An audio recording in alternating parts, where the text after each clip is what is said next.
नमस्कार, आपण पाहताय कोकणचं नंबर 1 महा चॅनल कोकण सात लाईव्ह बातमीपत्रात आपलं स्वागत। सुरुवात करूया हेडलाईन्सनं। हेडलाइन्सचे प्रायोजक आहेत पारुल यूनिवर्सिटी, यहाँ पॉसिबल है।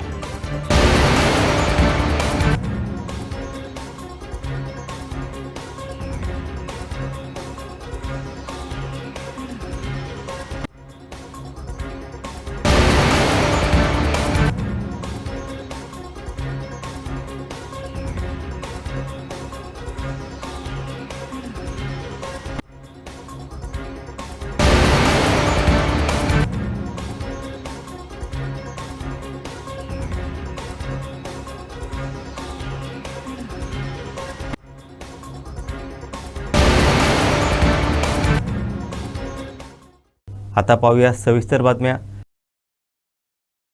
सावंतवाडी विधानसभा मतदारसंघाचे आमदार माजी मंत्री दीपक केसरकर यांच्या वाढदिवसानिमित्त रक्तदान शिबिर, रुग्ण अंकुर केंद्र आदींना खाद्य वाटप, वृक्ष वाटप आदी विविध उपक्रम राबवण्यात आले। तसंच केक कापून वाढदिवस साजरा करण्यात आला।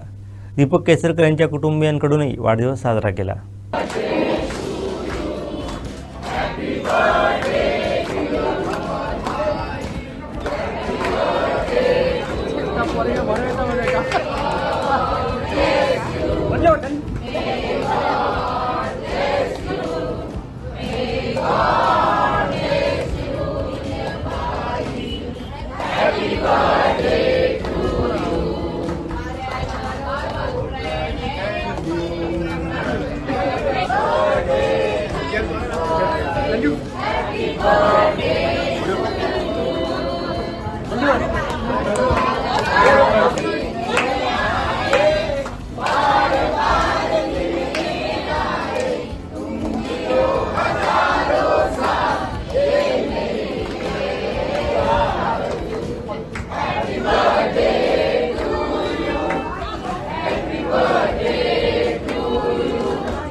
नेते आणि माजी मंत्री आणि विद्यमान आमदार आदरणीय दीपकभाई केसरकर यांच्या वाढदिवसानिमित्त आज आपण या ठिकाणी रक्तदान शिबिर आयोजित केलेले आहे। असे अनेक उपक्रम आमचे जिल्हा प्रमुख संजू परब साहेब, नीताताई यांच्या माध्यमातून आज संपूर्ण जिल्ह्यामध्ये आणि या मतदारसंघामध्ये सावंतवाडी, दोडामार्ग, वेंगुर्ल्यामध्ये वेगवेगळ्या ठिकाणी आणि प्रत्येक गावामध्ये दीपक भाईंच्या वाढदिवसाचे विविध उपक्रम केले जात आहेत आणि त्याचाच उपक्रम या ठिकाणी आपल्याला सांगतील। या ठिकाणी सुद्धा एक शिबिर घेण्याचं त्या बाबतीत जिल्हा प्रमुख आपल्याला मार्गदर्शन करतीलच आणि असा नेत्याचं आपण काम करत असताना या ठिकाणी आज देवासुदेजींच्या माध्यमातून रक्तदान शिबिर आणि आपण सगळे सहभागी झालात, नगरसेवक आहेत, शहरातले सर्व कार्यकर्ते आहेत आणि रक्तदान म्हणजे एक प्रकारे आपल्या मनुष्याला किंवा माणसाला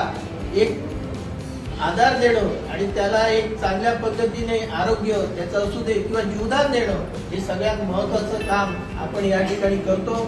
अनेक वर्ष संजूबाई पण शहरामध्ये काम करतात, ग्रामीण भागामध्ये सुद्धा पक्षाच्या वतीने रक्तदान शिबिर केले जातं आणि त्याचाच फायदा या ठिकाणी रक्तपेढी असल्यामुळे ग्रामीण भागातील लोकांना त्याचा फायदा होतो। वेळी प्रसंगी अनेक अपघात असतात आणि त्यावेळी या ठिकाणी हा रक्तपुरवठा आपण आपल्या माणूस होत असताना माणसाचं जीवन म्हणजे माणसाचा प्राण वाचवण्याचं काम आपण सर्वजण कार्यकर्त्याच्या रक्तदानाचं मधून केलं जातं आणि अशा प्रकारच्या आपण आणि त्या सगळ्यांचं तेच मत आहे की संजय पण की अशा पद्धतीचे विविध कार्यक्रम घेऊन लोकाभिमुख कार्यक्रम घेऊन जनतेमध्ये आणि कार्यकर्त्यामध्ये चांगल्या पद्धती लोकांना चांगली सेवा मिळावी या ठिकाणी सुद्धा या रक्तदान शिबिर लोकांना चांगल्या प्रकारे आरोग्य त्यांचं चांगलं राहावं अशा प्रकारची दीपक भाईंची सुद्धा भूमिका असल्यामुळे आज आपण या ठिकाणी रक्तदान करत आहे। मी सर्व रक्तदान करणाऱ्यांनी शुभेच्छा देतो, आपल्याही शुभेच्छा देतो आणि या ठिकाणी वैद्यकीय अधीक्षक डॉक्टर सावंत यांनी आपण या ठिकाणी उपस्थित राहिलात, आपण चांगलं सहकार्य केलं त्याबद्दल आपल्याला शुभेच्छा देतो। आपणही आणि आपला संपूर्ण हॉस्पिटल स्टाफ सुद्धा या वैद्यकीय सेवेमध्ये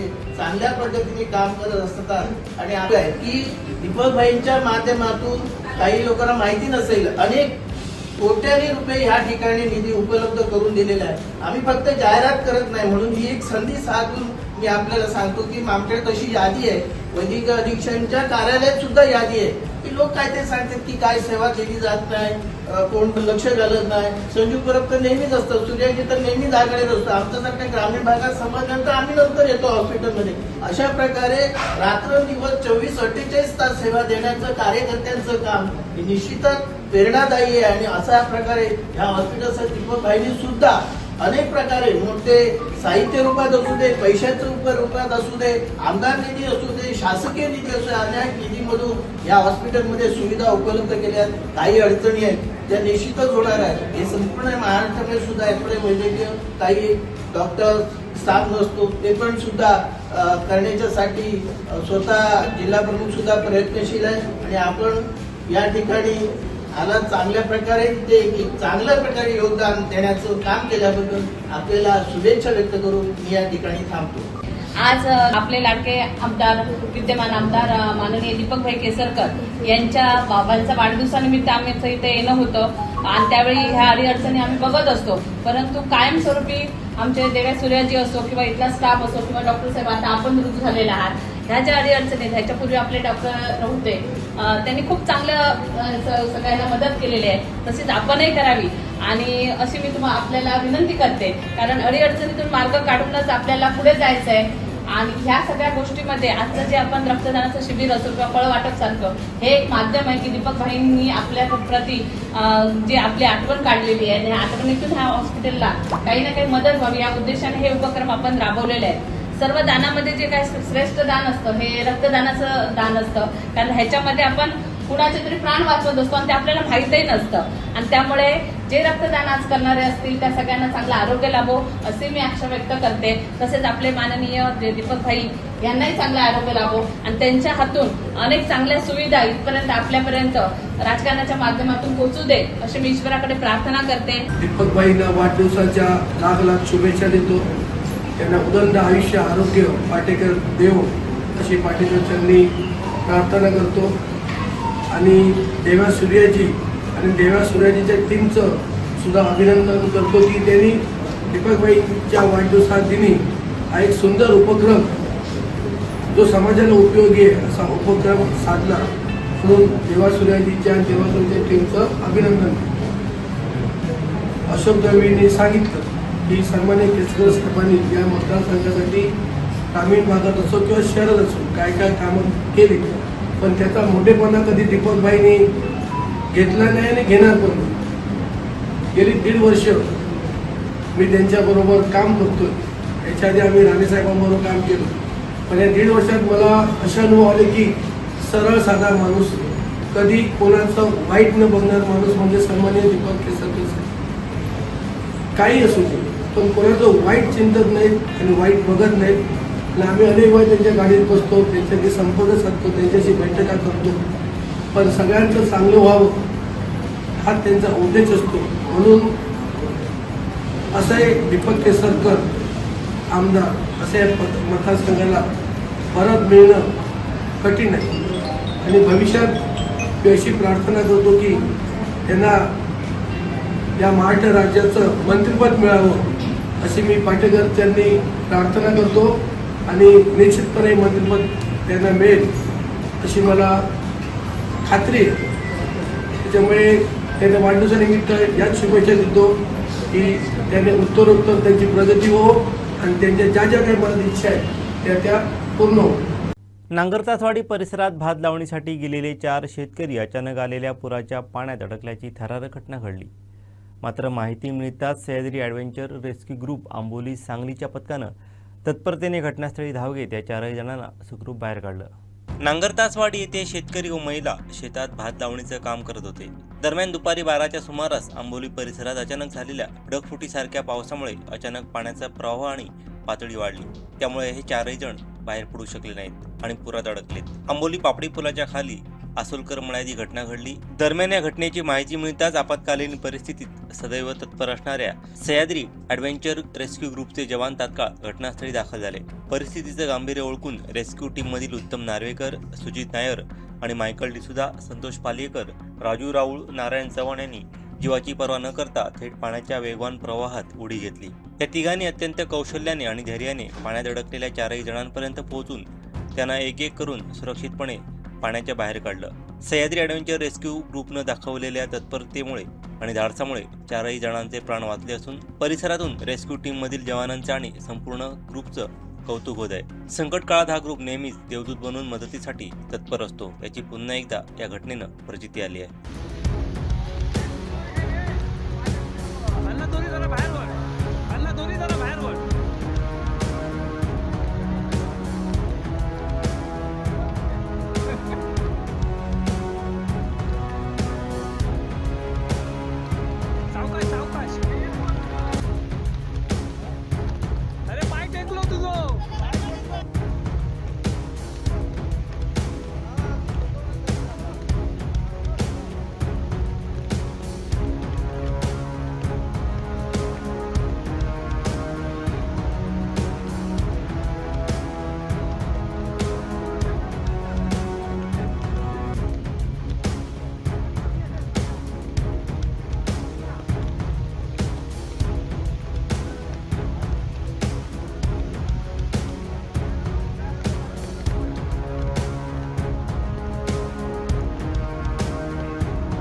कणकवली शहरातील पटकी देवी मंदिर येथील रहिवासी व युवा मूर्तिकार तनिष गणपत हुमरसकर यावर्षी नामवंत मूर्तिकार सिद्धेशदादा दिगोळेसोबत चिंचपोकळीचा चिंतामणी साकारणार आहे.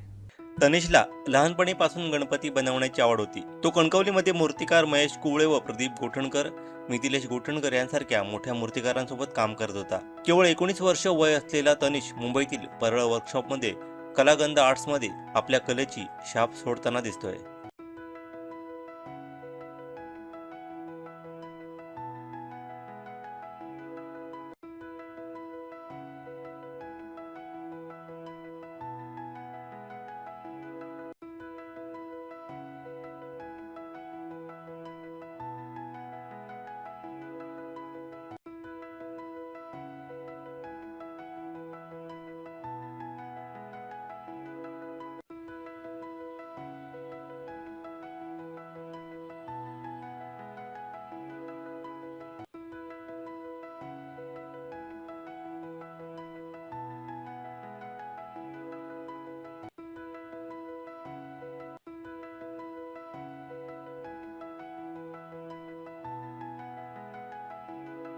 कुडाळ बसस्थानकात सध्या NCMC स्मार्ट कार्ड काढण्यासाठी नागरिकांची परवड होत आहे. नागरिक उन्हात आणि पावसात तासनतास रांगेत उभे आहेत.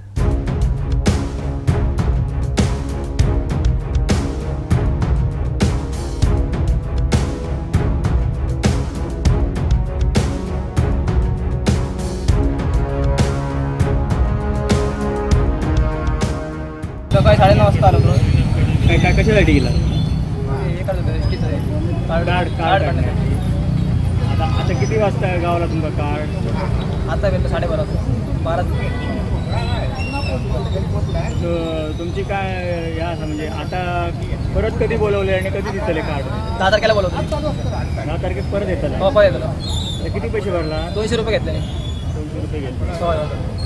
हे एसटीचं काय स्मार्ट कार्ड तिकीट द्यायचं आहे त्याच्यासाठी आलो आहे. आज जवळ 4-5 वेळा मी येऊन गेलेलो आहे.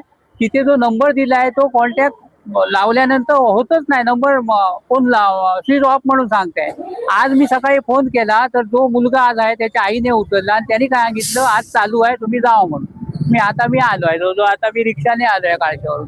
माझ्या पुरीची 2-3 बायका आमच्या वाडीतल्याच गेल्या. त्या बोलतात आम्ही 10:30ला काहीतरी इथे आलो आहे. ते जस्ट आता गेल्या. 10:30 म्हणजे जवळजवळ 3 तास झाले. इथे ज्या सोयी आहेत ना ते ज्येष्ठ नागरिकाला थोडं त्रासदायकच आहे बघायला गेलो तर. कारण हे सगळ्यांसाठी केलं आहे की नाही तर त्याप्रमाणे थोडी बहुत तरी सुविधा पाहिजे ना इथे. नाही तर 2 काउंटर ते चालू ठेवायचं. एनसीएमसी ही सुविधा लोकांना देण्यासाठी या ठिकाणी कुडा बस स्टँड या ठिकाणी बघाल तर स्मार्ट कार्ड योजनेसाठी ही गर्दी जमली. आणि या ठिकाणी पाहाल तर ज्येष्ठ नागरिकांची संख्या पण जास्त आहे. सकाळी 9:30 वाजता आलेले घरातून आलेले नागरिक 12:30 पर्यंत त्यांचे स्मार्ट कार्ड निघत नाहीत, त्यांचे OTP निघत नाहीत.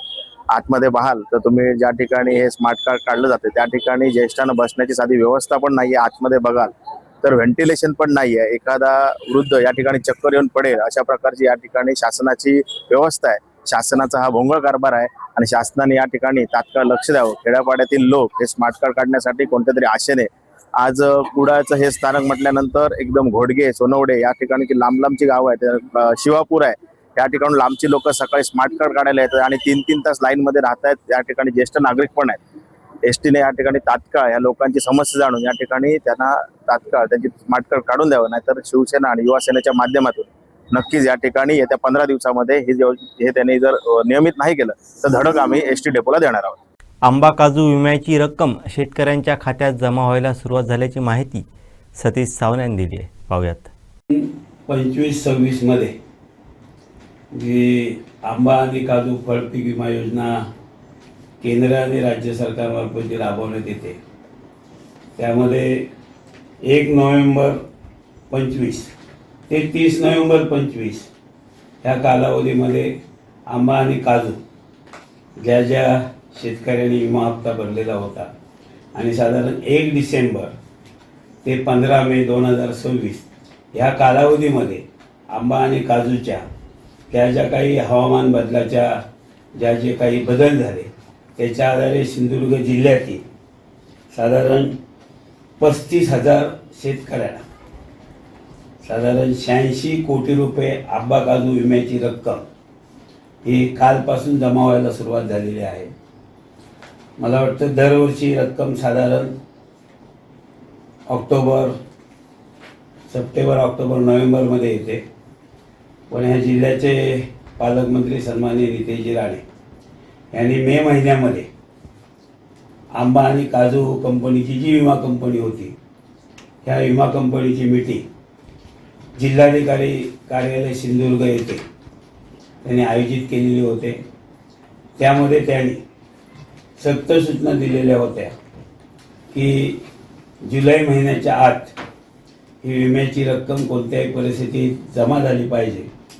आणि सन्माननीय पालकमंत्र्यांच्या आदेशाने त्यांनी केलेल्या सातत्यपूर्ण प्रयत्नामुळे आज साधारण आंबा आणि काजूचे जे 35,000 जे शेतकरी आहेत या 35,000 शेतकऱ्यांना साधारण 86 कोटी रुपये आंबा आणि काजू विम्याची रक्कम ही जमा व्हायला सुरुवात झालेली आहे. गेल्या वर्षीच्या तुलनेत ही रक्कम जास्त आहे. मला वाटतं NDRFची असलेली नुकसान भरपाई तर शेतकऱ्यांना आंबा आणि काजूची मिळणार आहे. पण त्यापूर्वी जी शेतकऱ्यांची अपेक्षा होती आणि ज्या शेतकऱ्यांना सप्टेंबर, ऑक्टोबरपर्यंत ताटकळत राहावं लागत होतं त्या शेतकऱ्यांना सन्माननीय पालकमंत्र्यांच्या प्रयत्नामुळे आज ही रक्कम त्यांच्या खात्यामध्ये जमा व्हायला सुरुवात झालेली आहे. आज या ठिकाणी सिंधुदुर्ग जिल्ह्यातील आंबा आणि काजू जे बागायतदार शेतकरी आहेत आणि भारतीय जनता पक्षाच्या वतीने पालकमंत्री नितेशजी राणे यांच्या सर्व शेतकऱ्यांच्या वतीने आम्ही मनापासून त्यांनी केलेल्या प्रयत्नांना जे आज यश आलेलं आहे त्याबद्दल त्यांचं अभिनंदन करतो आणि त्यांचे आभारही मानतो आहे. आणि यामध्ये जी काही विमा कंपनीकडे ज्या काही त्रुटी असतील किंवा हे पैसे मिळत असते वेळी किंवा काही ठिकाणी काजूला काही मंडळ जी आहे 4-5 मंडळं सातत्याने काजूला त्या ठिकाणी फोड्यासारख्या ठिकाणी सातत्याने त्या सर्कलमध्ये काजूला पैसे मिळत नाही आहे. आणि अशी 57 पैकी 5 हवामान केंद्रे सदोष आहेत आणि सदोष हवामान केंद्रामध्ये जे काही पैसे शेतकऱ्यांना जे मिळालेले नाही आहेत त्याचाही पालकमंत्र्यांकडे शेतकऱ्यांच्या वतीने पाठपुरावा करू. आणि यामध्ये जशी पालकमंत्र्यांनी मे महिन्यामध्ये मीटिंग घेतली होती विमा कंपनी आणि शेतकऱ्यांची, तशाच प्रकारे ज्या ज्या विम्याच्या संदर्भात ज्या काही अडचणी असतील या संदर्भात पालकमंत्र्यांना आम्ही विनंती करणार आहोत की पुन्हा त्यांनी विमा कंपनी आणि जे जे विमाबाधित शेतकऱ्यांच्या काही अडचणी असतील त्या अडचणी आणि हवामान केंद्राच्या आधारे ज्या अडचणी असतील आणि ह्या जिल्ह्यामध्ये काही हवामान केंद्र वाढवण्याची या ठिकाणी पालकमंत्र्यांनी शिफारस केलेली आहे. जिल्हा नियोजनमधनं त्याला काही पालकमंत्र्यांनी निधी दिलेला आहे. ती हवामान केंद्र वाढवण्याच्या दृष्टिकोनातून सुद्धा एक बैठक पालकमंत्र्यांनी आयोजित करावी म्हणून त्यांना आम्ही विनंती करणार आहोत. आणि म्हणून आज अत्यंत या ठिकाणी आंबा बागायतदार आणि काजू बागायतदार अत्यंत या ठिकाणी जे अडचणीत होते यांना साधारण एक 75,000 हेक्टरी ते 95,000 मॅक्झिमम 95,000 हेक्टरी एवढ्या प्रकारची मदत काही ह्या सर्कलमध्ये जी मंडळं आहेत त्यामध्ये झालेली आहे. आणि म्हणून आज या महाराष्ट्रामध्ये फळपीक विम्याचं वाटप होते वेळी आज मला वाटतं हा पहिला जिल्हा असेल प्राधान्याने अत्यंत सुरुवातीलाच या फळपीक विम्याचं महाराष्ट्रामध्ये वाटप हे पालकमंत्री नितेश राणे यांच्यामुळे या जिल्ह्यामध्ये झालेलं आहे.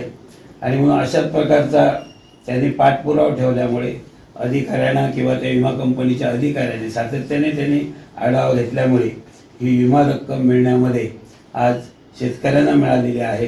हे त्यांच्या प्रयत्नामुळे सुलभ झालेले आहे. पुन्हा एकदा त्यांचं या ठिकाणी अभिनंदन आणि आभार मानतो आहे.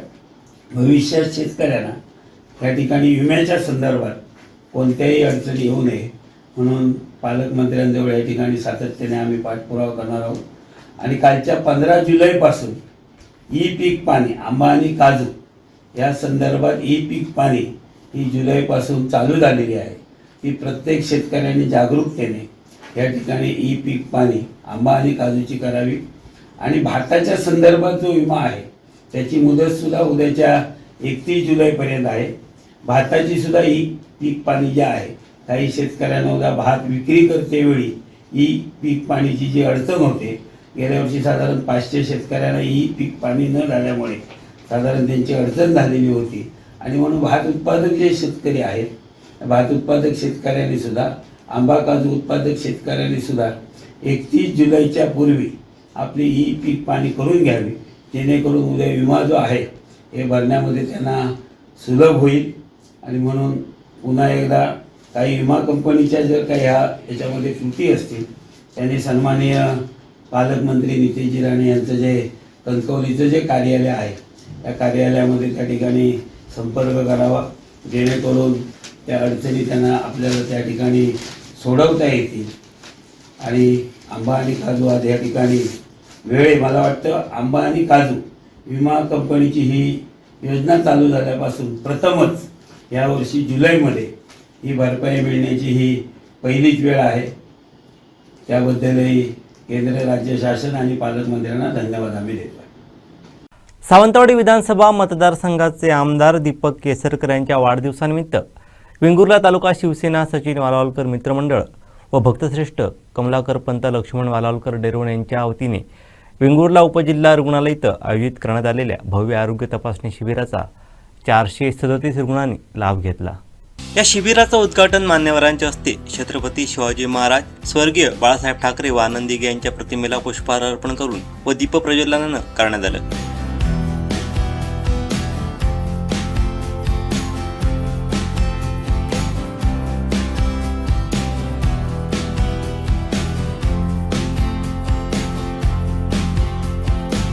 यानंतर शिवसेनेचे जिल्हा समन्वयक सचिन वालावलकर, पंचायत समिती उपसभापती सचिन देसाई यांच्या हस्ते केक कापून वाढदिवस साजरा करण्यात आला.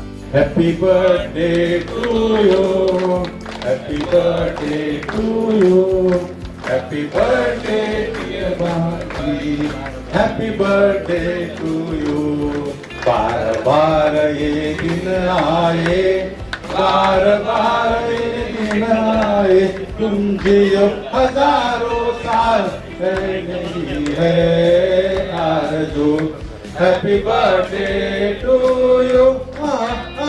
Happy birthday to you. Happy birthday to you. Happy birthday to you.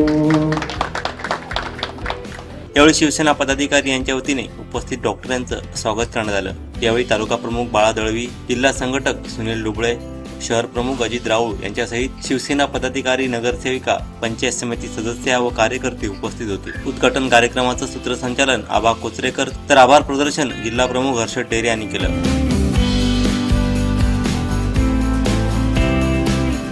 या शिबिरात विविध आजारांवर तपासणी करण्यात आली तर पुढील उपचारांबाबत चर्चा व मार्गदर्शन करण्यात आलं. शिबिरात अधिक उपचारांची गरज असलेल्या रुग्णांवर वालावलकर हॉस्पिटल इथं मोफत किंवा अल्प दरात उपचार केले जाणार आहेत.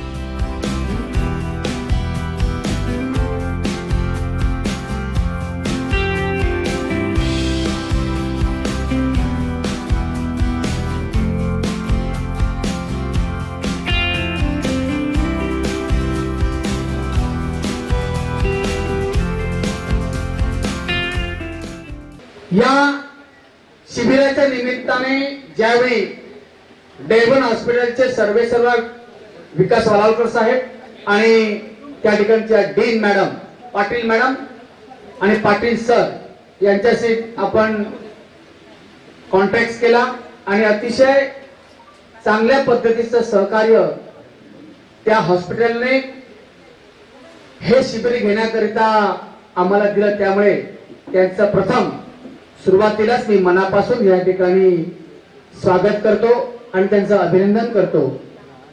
खरं तर डेव्हन हॉस्पिटल काय आहे हे मी वेगळं सांगण्याची आवश्यकता नाही. 92 सालापासून आज 2026 सालापर्यंत सातत्याने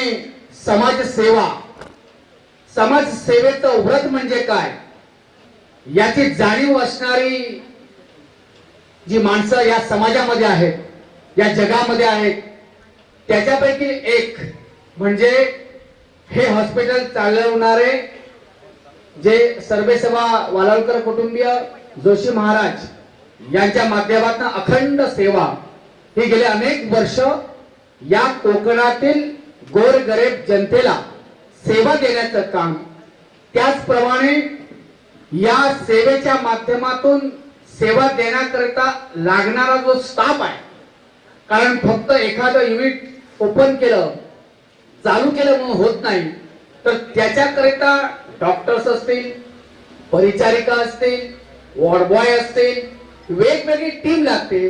त्या टीमना सुद्धा या सिंधुदुर्ग जिल्ह्यातील अनेक आमचे बेरोजगार तरुण असतील, तरुणी असतील, त्यांना सुद्धा काम देण्याचं, त्या ठिकाणी काम देण्यासाठी सातत्याने सिंधुदुर्ग वासियांना प्राधान्य दिलेलं आहे.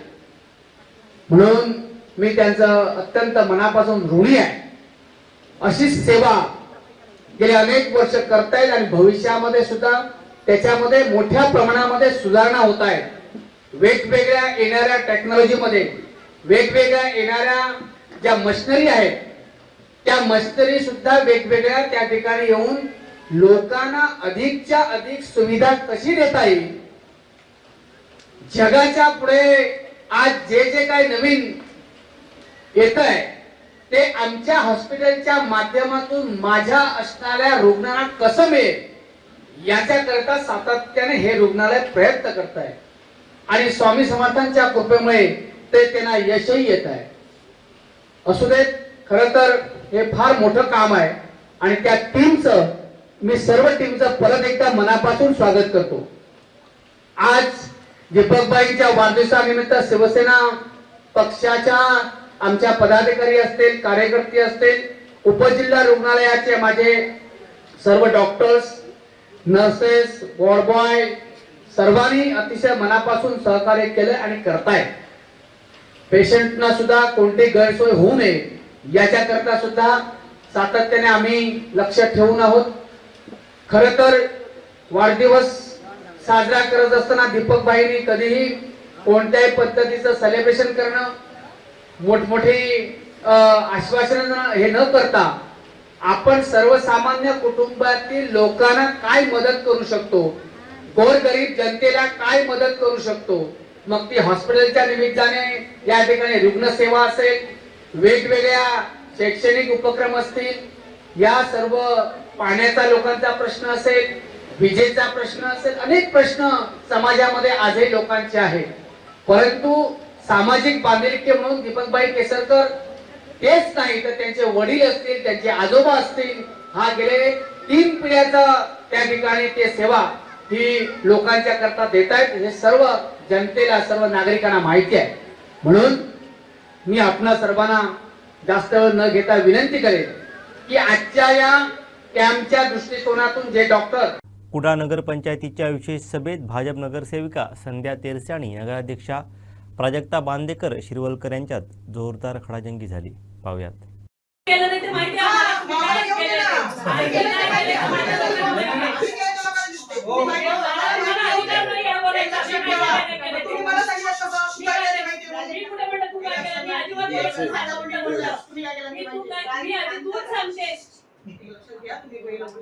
मी अजिबात बोलली नाहीये. मी मला त्याच्यामुळे मला एवढंच सांगायचंय की आजचा जो विषय ठेवलेला आहे त्या विषयावर माझं म्हणणं आम्ही ठराव मांडतोय. त्या ठरावावर तुम्ही मतदान घ्या. तुमच्याकडे 2014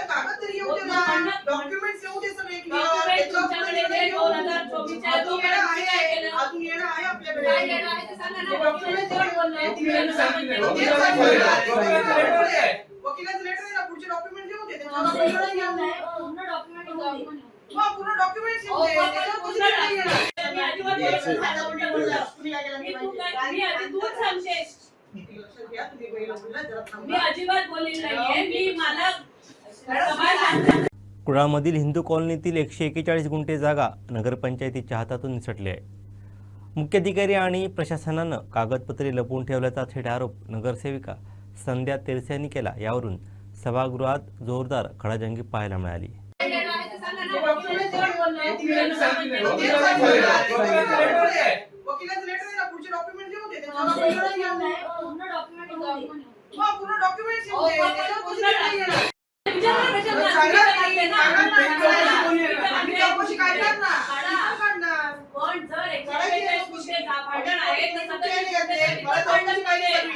जर आपल्या जागात नाही म्हणतात जागा ना तर कुठच्या अधिकार तुम्ही ते पैसे घातला.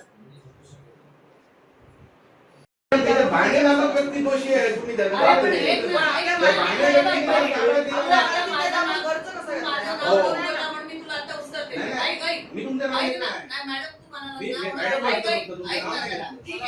उत्तर देऊ का नको देऊ तुझ्या कारण काय म्हटलं तुम्ही की हे ताब्यात आहे. ताब्यात असणं आणि मालकी असणं. जर नगरपंचायत जसं आता विलास कुडाळकर साहेबांनी सांगितलं की नगरपंचायतच्या ताब्यात नसताना खर्च कसा केला असा प्रश्न विचारला. नगरपंचायतच्या कुठलाही निधी खर्च करताना त्यात आपल्या मालकीच्या जोडतात. सदर जागा मालकीच्या आहे. मग ते जोडलेलं त्यांनी दाखवावं. मग ते दाखवलं नसेल तर आपण आधी खर्च केला म्हणून परत केला असं केलं असेल तर ते नेमकं काहीतरी दाखवा. इथे फक्त आता आपल्या सभागृहात असं दिसतंय की मी कोणासाठी तरी भांडते आणि तुम्ही त्याला विरोध करताय. पण माझं म्हणणं त्याही पेक्षा वेगळं आहे. माझं म्हणणं आहे की जो 7/12/141 होता तो परत 141 सरपंच कुडाळ किंवा आता नगरपंचायत कुडाळ व्हावा आणि त्याच्यामध्ये मुख्याधिकाऱ्यांना दोषी मानण्याचं काम. कारण आजपर्यंत मागचे जे मुख्याधिकारी होते सगळ्यांची वैयक्तिक पण माझ्याकडे काही कागद नाही असं नाही. आपणच सगळ्यांनी माहिती चर्चा सगळ्याच सभागृहात केली की गेल्या मागच्या बॉडीमध्ये झालेली नाहीये. याच सभागृहात आपण चर्चा केली ही केस झाली पाहिजे वगैरे हे सगळं बोललं. तेव्हा कोण मुले होता हा विषय नाहीये. पण मला एवढंच म्हणायचं जर तुम्हाला वाटत असेल की याच्यात कोर्टात जाऊ नये का जाऊ नये कारण जर आपल्याला मिळत असेल जागा तर कोर्टात जायला हरकतच नाहीये ना. त्याच्यात आपला पैसा जाण्यात आतापर्यंत तुम्ही 30,000 रुपये खर्च केलाय. प्रॉपर्टीची किंमत किती. कुठलाही वकील देताना तुम्हाला सगळ्यांना माहिती आपण शहरात राहतो. वकील एखादा नेमायचा असेल त्याच्या फीची तुम्ही त्याच्याशी बोलणी केल्याशिवाय तो वकील उभा राहणार का तर नाही उभा राहणार. त्याच्यातही नाही, पुढे त्याची चौकशी केली का नाही आम्ही फोनवर विचारलं आम्हाला माहित नाही. याच्यामुळे आज जो काही तो आजच्या बैठकीच्या मी तो लेखी दिलाय की बाबा असं अपेक्षित आहे आपल्याला ठराव अपेक्षित काय आहे. ठीक आहे, तुम्हाला मुख्याधिकाऱ्यांचा विरोध नाही करायचा, नका करू, पण पुढची केस लढायला तुमचा सगळ्यांचा विरोध आहे का ते नेमून द्या. विषय चर्चेला घेऊया नको. मग माझं असं म्हणणं आहे, कुडाळ नगरपंचायतची एक नगरसेविका म्हणून लोकांनी आम्हाला निवडून दिलंय. कुडाळ नगरपंचायतला सुव्यवस्थापनासाठी आम्हाला लक्ष ठेवायला निवडून दिलंय. त्याच्यामुळे मी फक्त माझं म्हणणं मांडते की ही जी 37 गुंठे गेलेली जागा आहे कुळ म्हणून आणि उर्वरित जी जमीन आहे ती मूळ मालकाच्या नावे गेली, ती परत आपल्या ताब्यात यावी म्हणून माननीय उच्च न्यायालय कोल्हापूरमध्ये आपण केस दाखल करावी. याच्यात ठराव घ्या, येस असेल तर येस घ्या, नो असेल तर नो घ्या. अरे मग तेच सांगते, का म्हणू शकलो नाही? कारण ते कोर्टाचे जे निकाल होते त्याच्या विरुद्ध नगरपंचायत आपल्याला दादागिरी करायची तयारी होती का कोणाची आहे का अजूनही? जाऊन ती टाकी सुरू कर, आहे का कोणाची?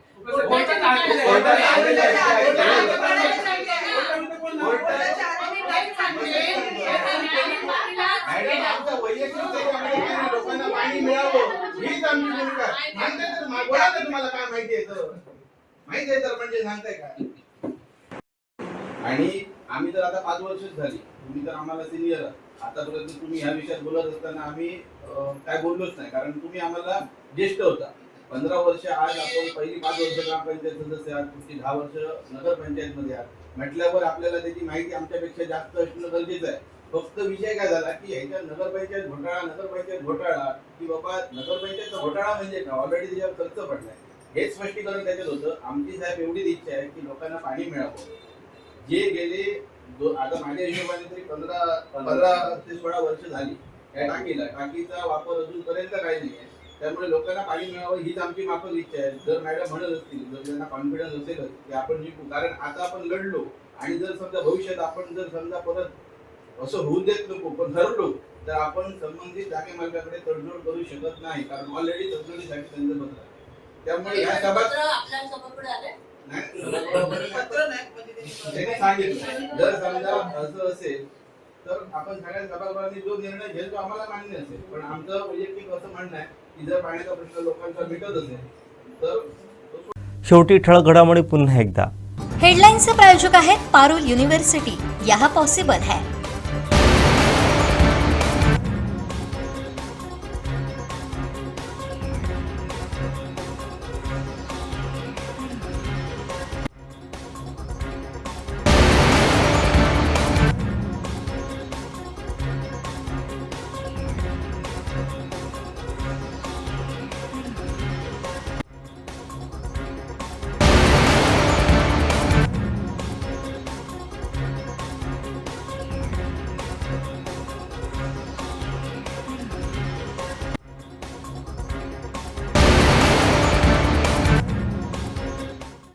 बातमीपत्रात वेळ झाली ते थांबण्याची. पाहत राहा बदलत्या कोकणचा बुलंद आवाज. कोकणचं नंबर 1 महा चॅनल कोकण साध लाईव्ह. धन्यवाद.